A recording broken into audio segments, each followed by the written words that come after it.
God bless you. On today, I'm coming to you with an encouraging message or a set of concepts that's going to help you in your personal life and especially in your career.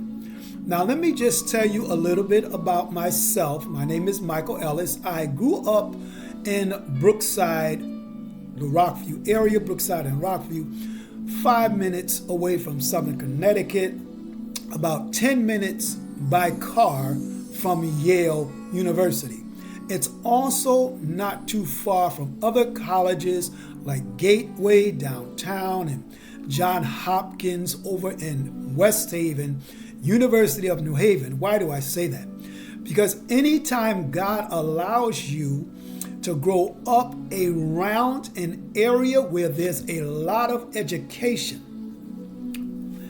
He has a plan for you to educate yourself better and to help others in their education and also revelation. Education are things that men and women teach. Revelation are things and concepts that God opens up your understanding to so you can function better personally and be a great asset to your family, community, and society. I always like to start out with a scripture. Psalms 45:1 says, "My heart is stirred by a noble theme as I recite my verses for the King. My tongue is the pen of a skillful writer." So here David is talking about reciting, oral speaking, giving speeches in front of a king skillfully, not just babbling, skillfully. In other words, I'm going to speak something valuable to the king and his royal court and affiliates, if he had visitors there. So it's vitally important that as a coach, a consultant, that's what I am, a direct response copywriter / consultant, I give information and help B2B, business to business, and B2C or D2C agencies, direct to customers D2C, business to customers is B2C. Someone like Amazon, that's business to customer. They have products that they sell to customers. Nike can be considered B2C. They have sneakers, products to sell to customers. And consulting firm like a law firm or a criminal investigation firm, a big one that deals basically with government, would be B2B, business to business. They help other business people.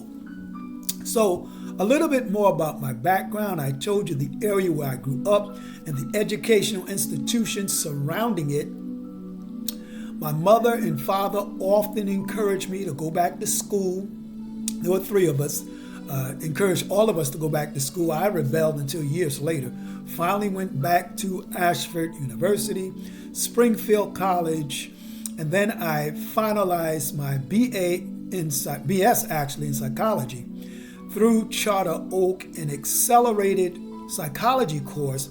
I had 24 credits already, so I was able to complete that by the grace of God and the wisdom of God with the help of a good mentor, Luke Makakwak from Africa, with a GPA of 4.0. And I did that in 16 months instead of 4 years or 3 years, 48 months, etc., etc.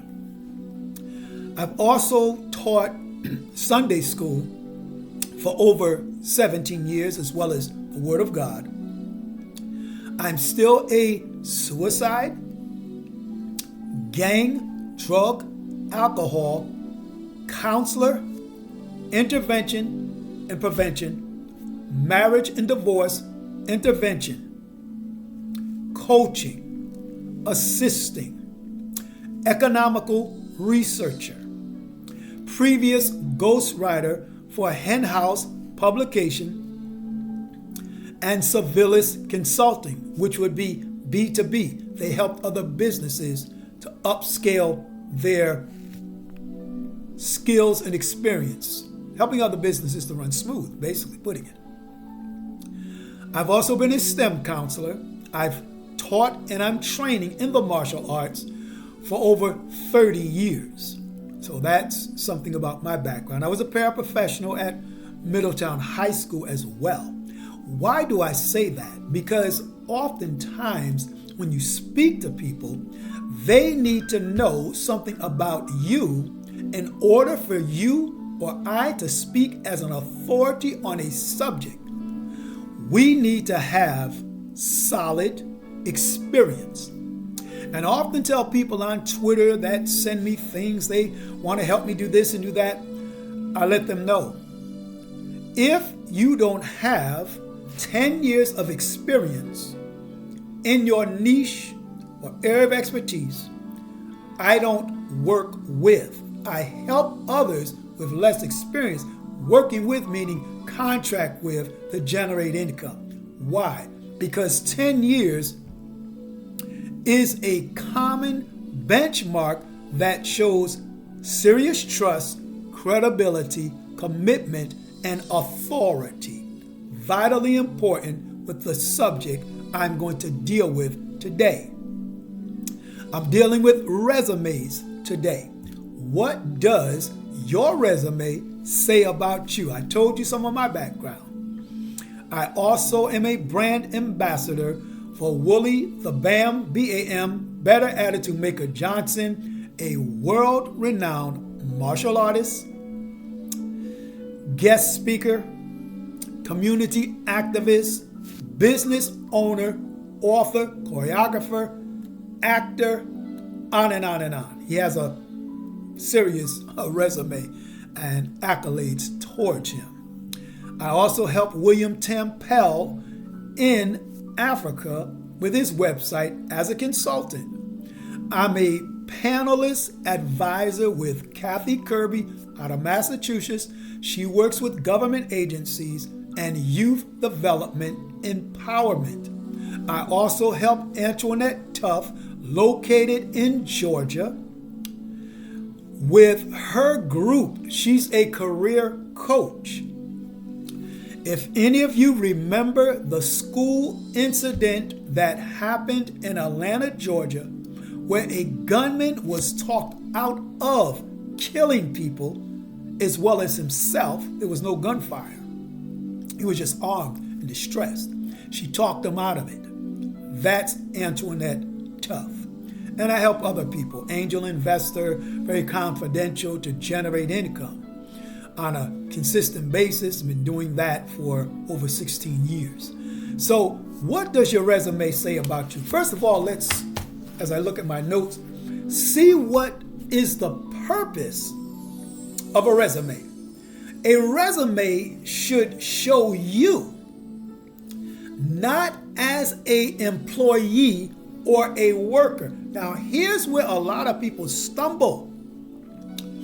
A resume, your resume, should not say to the interviewer, I'm just an employee looking for a job.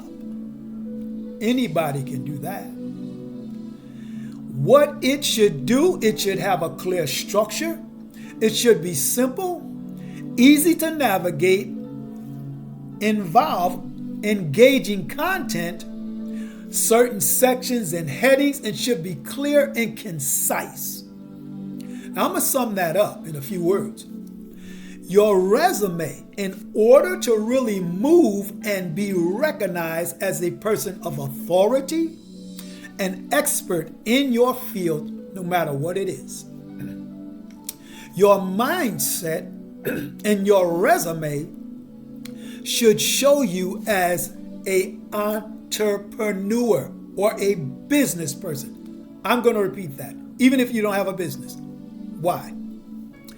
Your resume should say you're an entrepreneur or a business person or a thinker, because thinkers solve the most problems and thinkers get paid the most. Thinkers have more options. Why do you constantly go to Dunkin' Donuts? Dunkin' Donuts is a business. They have figured out a way for you that love coffee and those specific donuts, munchkins, or whichever it is, croissants, to come there over and over, spend your time and your money. That took thinking strategy. I want your mindset to shift from, oh, I need a job, bills, oh, kids, into, you know how people make that joke, woosah, inhale, exhale, relax, rethink this thing. Because when you build a resume, or even before, there's a specific psychological mindset or thinking pattern you need to have. Before you write, you have to see yourself as a business/entrepreneur, like Dunkin' Donuts. Let's take Home Depot. Home Depot is a business. They found out a way to train their workers in various areas of expertise. They found out a way to buy and sell products that help people upkeep and create more value in their homes. Roofing tiles, electronic equipment, plumbing pipes, all kinds of stuff, sinks, things for the bathroom, living room, lamps, lawn mowers, snow blowers, all of that stuff to create and market business. Shopify has done the same thing. Amazon has done the same thing. So let's get into this a little more detail. In your resume, it needs to be what they call, optimized.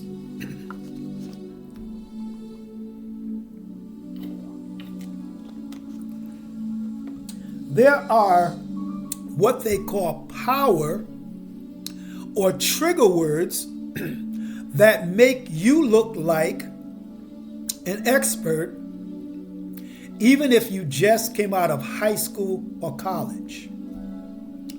So your summary, something important, needs to be job related. It needs to tell a story.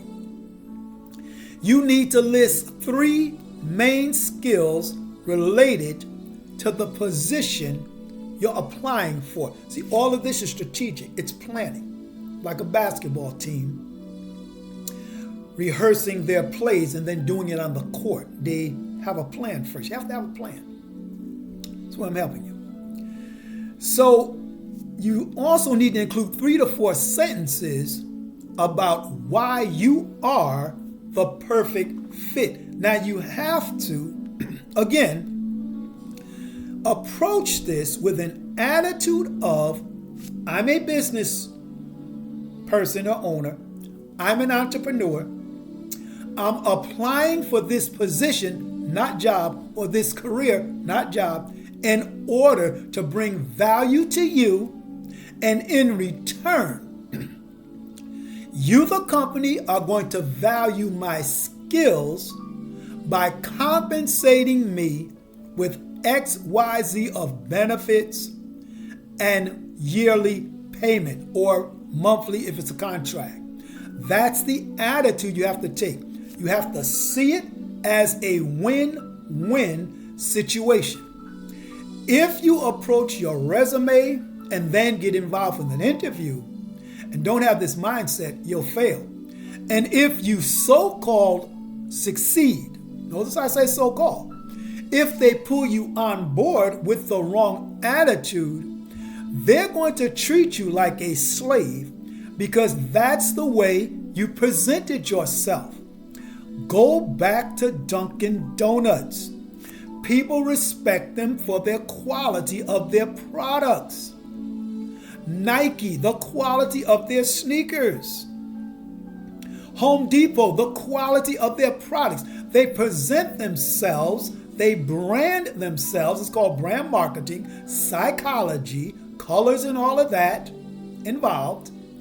They present themselves as experts to solve your problem. You should not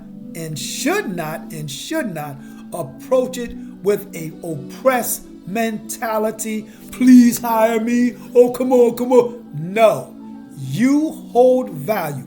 God put value in you. He put a uniqueness inside of you like nobody else. You need to convey that value through your resume. So what does your resume say about you? Are you taking the oppressed attitude and writing it? Telling, I worked here and I did this, and I worked there for this time and did this. It sounds like a slave. Am I saying leave out what you've done? No, but there's a certain way to structure it. There are certain keywords that replace other words.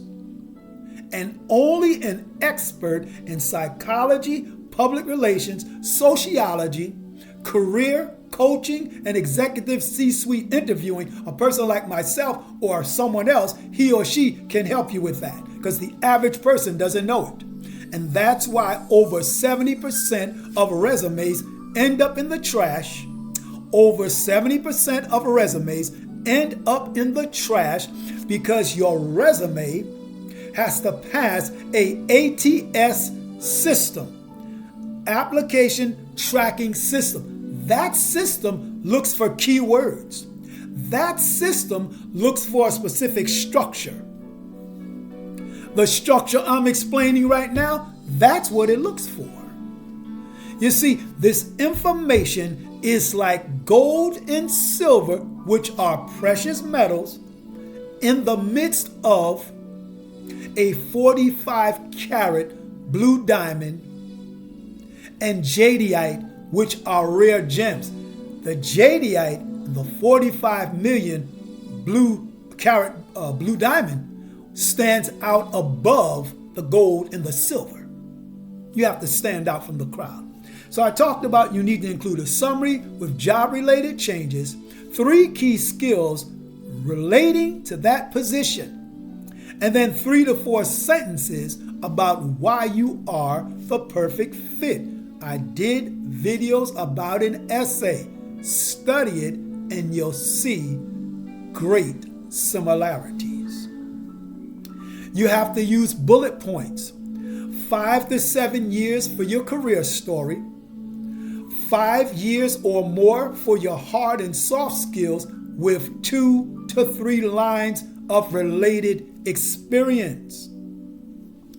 Then you need a section for your work experience, your education, training, things like technical knowledge, Slack, HubSpot, Zoom, PowerPoint, Excel, Adobe, Python, things along that nature. Now, if you're a fresh college graduate, you can put your internships, group projects, or academic achievements on that resume. Now, let's slow down.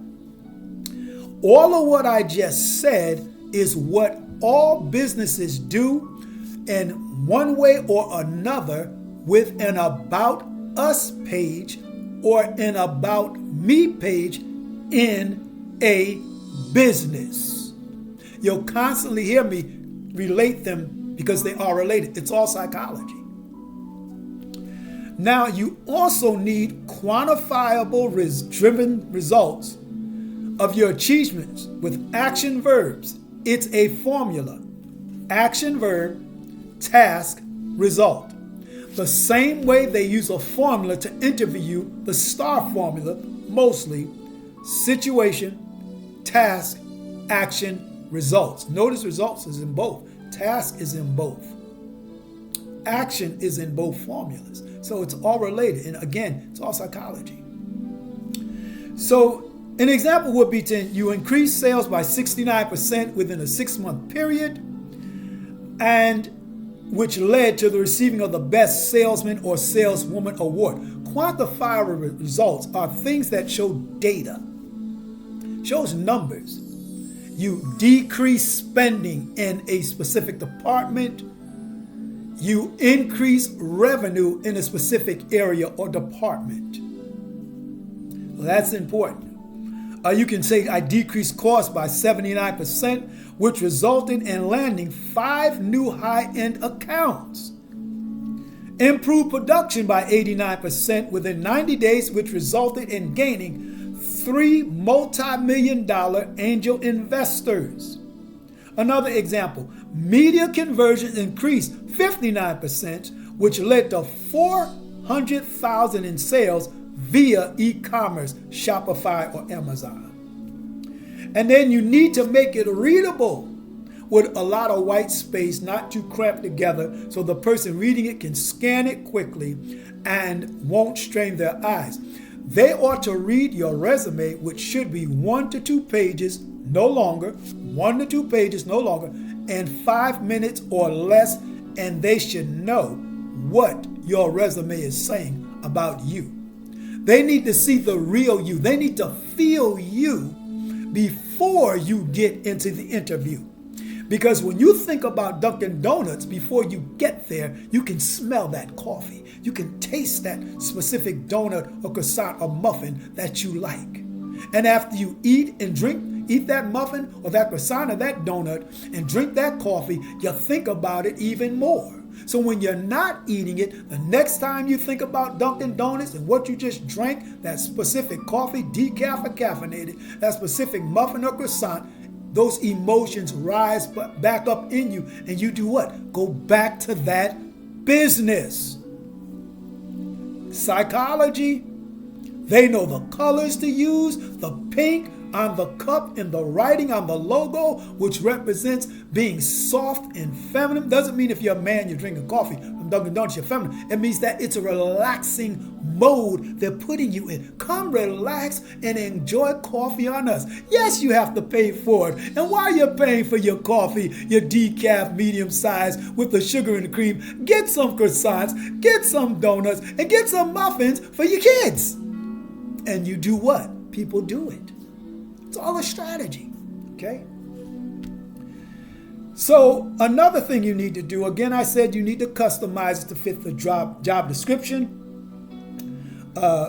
Things like if it's a nonprofit manager, you use Facebook, a campaign to raise funds. Social media strategists would show the increasing in funds. And you can change the order of your bullet points to always make it relevant or relate to the career description. I'm going to use the word career. Now, did you not know there are 8 different types of resumes, and I'm going to go through them. And again, you have to present yourself with the attitude, I'm a business person, entrepreneur. First type of resume is a mini resume. This resume contains a brief summary of your career highlights and qualifications. It only contains the information that relates to the position you're applying for or the industry you would like to work in. An example might be technology, SaaS, software as a service. You've taken STEM in high school. Science, technology, electronics, and mathematics. Very important in tech copywriting and tech analysis of businesses. Vitally important. The average tech copywriter makes $79,000 a year, and you can increase that depending on how you approach the interview and you'll work out your resume. So it contains specific information. It may deal with apps and all of that stuff, mobile apps. Second one is non-traditional resume. This resume is very unique because it includes photos, graphics, images, and other visuals. Think PowerPoint. With PowerPoint in college or in high school, you use images, Google Images, Adobe Images, things of that nature, stock images that you're allowed to use to amplify a business product or service and to bring value to a specific type of customer. It's the same psychological strategy. Number 3 is the targeted resume. A targeted resume is customized to specifically highlight your experience and skills that you are or are relevant to the position you're applying for.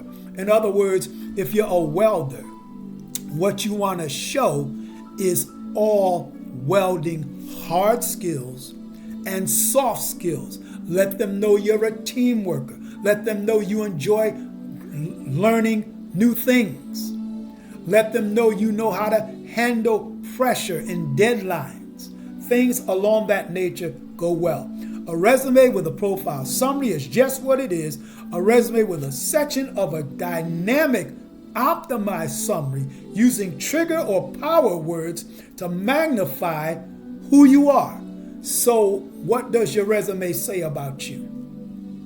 Again, are you going at it with a "oh me, oh my" attitude? Or are you coming forth confident, bold, assertive, and understanding I have value? If these people hire me, excellent. If they don't hire me, it's their loss. That's the attitude you have to take.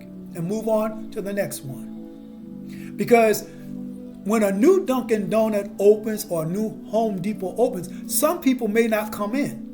Do you see Dunkin' Donuts and Home Depot or Nike crying and boo-hooing about the people that don't buy their products? Even those Nike sneakers are priced a certain way? No, they keep advertising, they keep moving, because somebody who likes Nike sneakers, somebody who likes Home Depot products, and somebody who enjoys Dunkin' Donuts is going to buy their products. You have to know your value. To go with an upbeat attitude. 6 is the combination resume. It's a mixture of a chronological resume showing things in order and a functional resume. At the top of your resume, it's best to list your skills and qualifications. Now below this one is your work history. However, the work history is not focused of the resume. It typically does not take up a lot of space on that resume. So you don't want to use your work history with a lot of space on that one.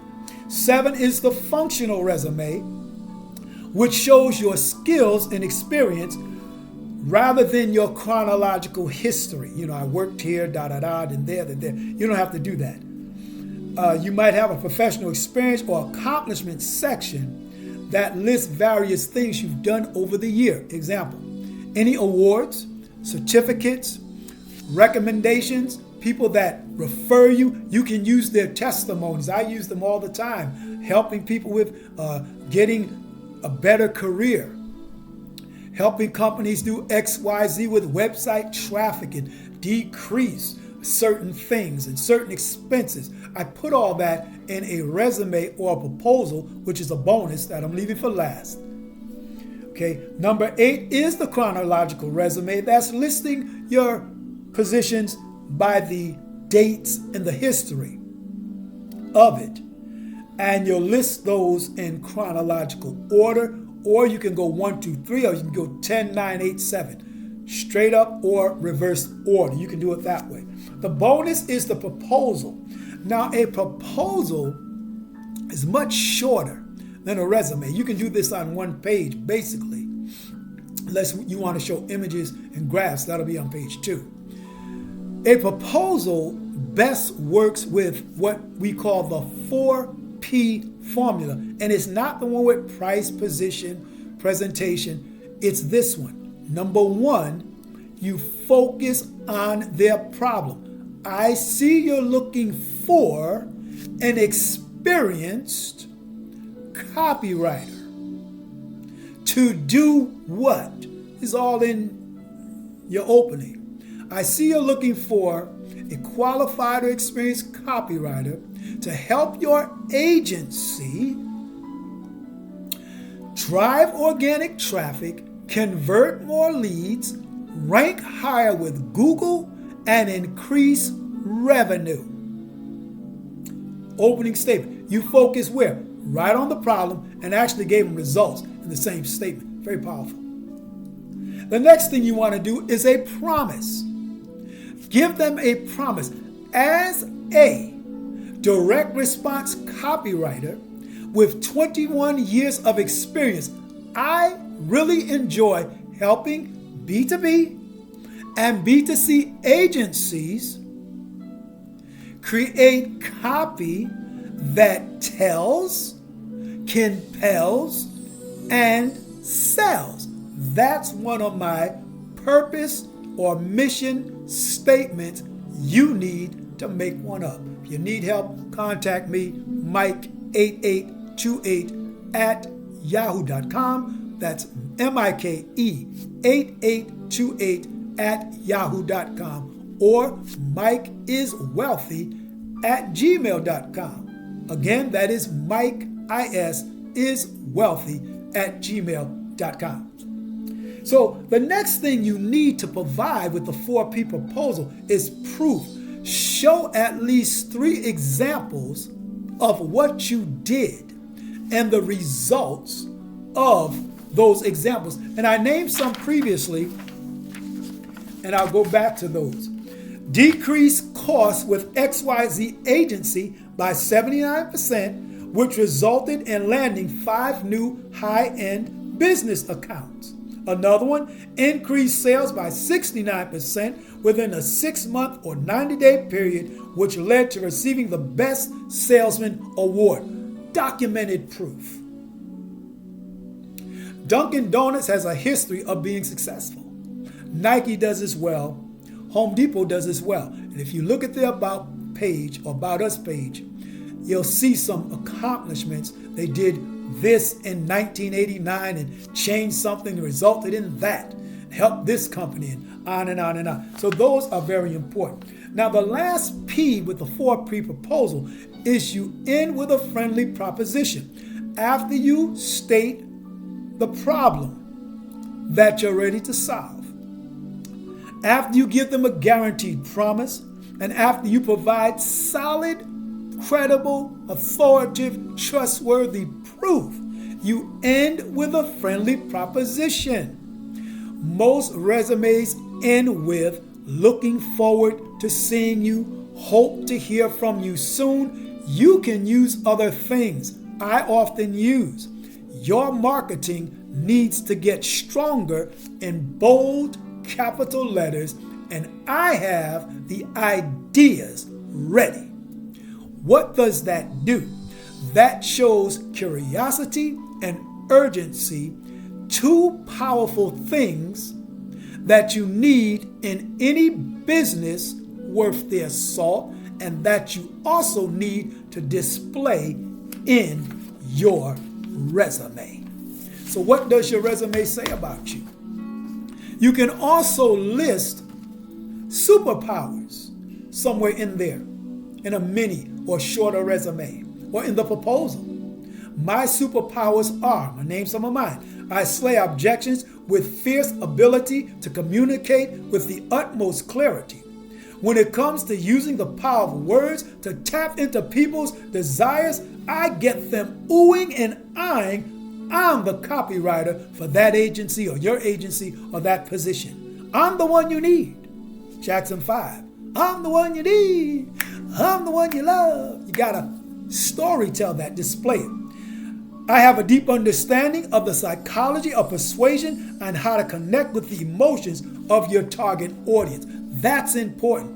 Expressing your superpowers, letting them know I stand out from the rest. Because let me tell you, every person creating and sending off resumes are not doing that. This is something different. So to sum it up, your resume has to create a career story for each of your past roles. Your resume has to show a career story, storytelling. What's your story, Jerry? They used to say back in the day. What does your resume say about you? Does it create a career story about your positions, or does it say you're begging for a job like a slave? You have to connect your career story to an overall arching or connecting narrative story that supports your unique value proposition. What is that? That's your mission or power statement. I named mine. Another one I use is as a consultant/direct response copywriter. I help B2B and B2C businesses convert more leads, grow more organic traffic, rank higher with Google, and increase revenue. See how it just flows from out of my spirit? You have to use optimized branding, your power words, trigger words, keywords. Oh, you were an accountant. You helped the sales team. No, you were a dynamic or amazing accountant to help the sales team increase sales by 79%, 69%, 89%, 95%, which resulted in 10 new high-end accounts. Different. You have to show what you bring to the table. Been saying that all along. Show your value. You have to guarantee a modest view of yourself that doesn't compromise your marketing efforts. Not braggadocious, but confident. You want them to see you as a business-minded person and an entrepreneur and not a wimpy, whiny, oppressed person, which over 90% of applicants do out of ignorance. You have to weave the dots of your career into a perfect puzzle and strong fit in the targeting direction you're going in, whether it's welding, baking, law, whichever it is. Got to weave it together. Storytelling. Have you ever studied a play? Introduction, opening act, climax, suspense. All of that is a structured plan. You have to be relentless in your commitment through the most cutting edge information. Let the agency know that you keep up with technology. Bonus tip. A good thing to do somewhere on whichever resume you do, whatever area you're in, list some statistics about the trends of that industry. List at least one or two statistics. High hiring manager, I see you're looking for blah, blah, blah, blah, blah. Then list at least one or two data-driven statistics. We do that in writing. You give your introduction, you start off with a quote. It's the same thing. Essay, English, psychology, all connected. Communication. And then you want to cause your point of difference to shine. I've been saying that all the while. You have to show yourself different because you can do different and do better. As David said, the tongue of a ready writer, talking to the king, royalty, specialized people, specific, different, set apart. You have to increase your conversation to impact the hiring manager. What does that mean? You have to present yourself, male or female, man or woman, as a candidate that shines brighter than the rest of the applicants to make that hiring manager say, my God, look at this. I've got to schedule an interview with this young lady. I have to get this young man on our team now. Let me call them or email them and let's set up an interview. And let me tell you something. You approach the interview in a similar manner. I'll deal with that on another video. But what you want to realize is that, as I look for my notes, you want to let these agencies know you can dive deep into trending products. You can do authentic storytelling, tell their story. Tell their story. Dunkin' Donuts bakers tell the story of Dunkin' Donuts. They make good donuts. How do I know? I worked with a baker. Dynamic man. He worked there for a while. Then he got his own shop in West Haven with a Baskin-Robbins / Dunkin' Donuts. He came from Colorado, got into the North Haven shop, which is now transferred to other people. Joe Branco used to own it. I was a baker's helper at that time. So you want to find a unique connection with dynamic ideas and use that group language and references to connect with that manager in that company. You want to write cohesive, compelling, short form. Say more with less words in your resume to touch that manager's emotions and to persuade them to call you or email you back and get into that place and do your thing. So you got to create a big picture about who you really are. So what does your resume say about you? Again, does it say I'm a person looking for a job in desperation and I'm so nervous and please hire me because hiring manager, you're on this level and I'm on that level and I just, you don't want to do that. Are you coming to that table saying, I'm a woman, I'm a man of authority, I have expertise in this area. Even if you just came out of high school or college, I know how to do XYZ, solve XYZ problems for you. How do you know? I've done it in the past. I've done this, that, this, and it relates to this, what you need to solve your problem. I'm going to focus on your main problem. I'm going to guarantee you a promise and fulfill it. I'm going to show you proof and action if you hire me. And we can end and can converse on a friendly note because I bring value to you. You're going to value me by compensating me for my time and effort and expertise. So you're getting paid for your expertise. Don't go in there with things like, oh, I just want to make X amount of dollars. There's other ways to get money. You can charge by the hour. That's the lowest. You can charge by project. You can charge by consultation, through contract. There's all kinds of ways. But per dollar, it's there, but it's the lowest. It's the lowest. The average consultant firm, one consultant will charge $500 or $499, basically $500 for one session, one client. A forensic psychologist can make up to $400,000 a year. And these are figures some people never hear. There are people doing it. You see SSI and forensic science all the time. You don't hear them talking about their salaries because corporate America says, shh, don't tell people that. We don't want them to know you're making that much money because then they won't come in here and act like slaves. And a lot of you have taken up criminal justice. Oh my God, what you can do with that. You can go into writing. You can go into law enforcement, government security. Here's a big one, cybersecurity, man. Working with banks and other government agencies or some type of agency that prevents and catches fraudulent practices of embezzlement, larceny, and scams. Oh, man. You can get into the FBI with that. High security clearance, you can do it. I mean, you can get into people that deal with NASDAQ, the Security and Exchange Commission, of people with all this Bitcoin garbage, and lock them up because 99% of them are full of crap. So there you have it once again. God bless you. If you want to reach me, I'm on LinkedIn. I'm on Twitter. I'm on Facebook. I'm on Quora. I'm on Pinterest. I don't do it that much. And I'm also on YouTube. So check me out on YouTube. Hit like, subscribe, and share. And again, I leave you with a question. What does your resume say about you?